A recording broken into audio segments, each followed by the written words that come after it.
What's good, y'all? I see y'all love keeping it real with the Q, man. Hey, keeping it real with the Q, man. This my show. I run things. This my show.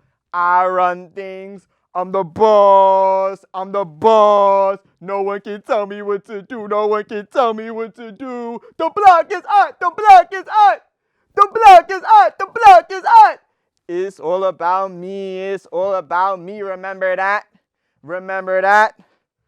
Keeping it real with the Q, man. I got my driver's license in the summer of 2022. Boy, that was an experience. My first lesson was at 11 a.m. It was after 11 and I'm waiting and waiting for my first lesson. I then decided to call the driving school and they forgot that it was my first lesson even though I was registered. So they sent me the instructor. My instructor was nice. He was just very aggressive and I barely understood him. I didn't understand how he was instructor because he had bad road rage. But then again, people need the money. He taught me well. I remember getting spat on while driving because of him. He was cursing out the man who was walking in the middle of the street while I was driving. Eventually, the instructor quit because he said the driving school was very unorganized. I agree with him. There was one time when he showed up to my house because he said I was scheduled for an appointment. However, that wasn't the case. That happened to multiple other students as well. There were also times when I had lessons when no one showed up. Also, the workers have been scheduling me lessons, but they weren't requesting any money out of me. In the end, I got about 15 free lessons out of 26. I was so happy I passed my road test on my first go.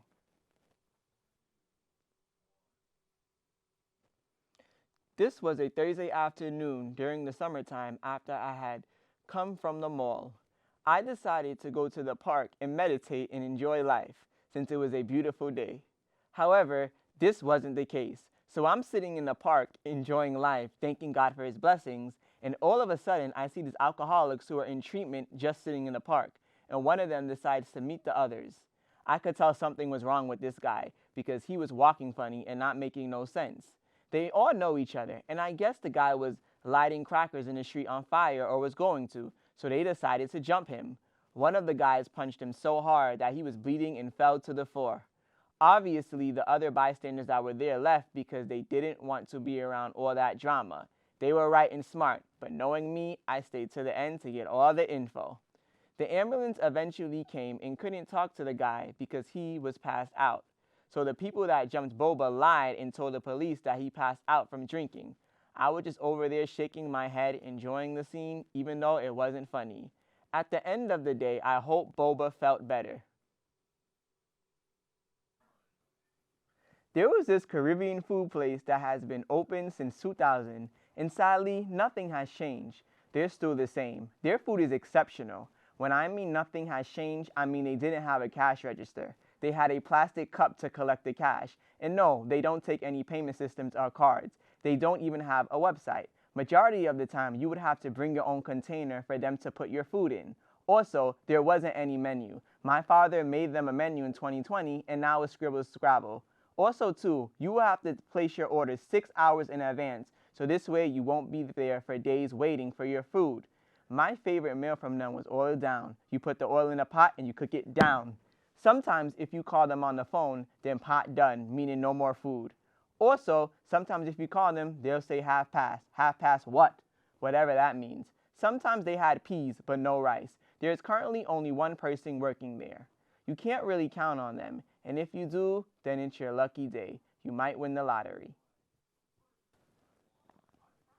There are a lot of fake people in this world, and not everybody is your friend. That's why it's okay to be alone or have a very small circle. Plus, I think it's better to be alone because you get to know yourself better and have more fun. It also encourages you to be a leader and knowing that you can stand on your own and not needing nobody for nothing. It also boosts your self-confidence. It just creeps me out on how certain people can't be alone. They always need someone or follow them. They don't have a mind of their own. I call them people weak-minded. For instance, I be seeing the same group of people who do everything together. When one person gets up, they all follow each other. I'm like, y'all don't let each other breathe? That could never be me. Also, Being on your own makes you set boundaries for others. If you also have a different perspective than someone with regards to the topic, then you're out of the circle. I don't even care to be in the circle. It just amazes me how some people will sell their soul to fit in. I think it's probably because they didn't have love at home. Also, nowadays people are very weird. I also can't stand people that are not their true, authentic selves. They act differently when they're around others. They want to be tough. You could be talking to somebody one day, and then the next day, they act like they don't know you. I love that I have my own brain. The king of PSTV has retired. I am so happy that I was able to produce 3 more episodes. Thanks to everyone who contributed. Stay loyal. Keeping it, keeping it, keeping it, keeping it, keeping it, keeping it real with the Q man. This my show. I run things. This my show. I run things. I'm the boss. I'm the boss. No one can tell me what to do. No one can tell me what to do. The block is out. The block is out. The block is out. The block is out. It's all about me. It's all about me. Remember that. Remember that. Thank you for watching Keeping It Real with the Q Man. And anybody can get blocked.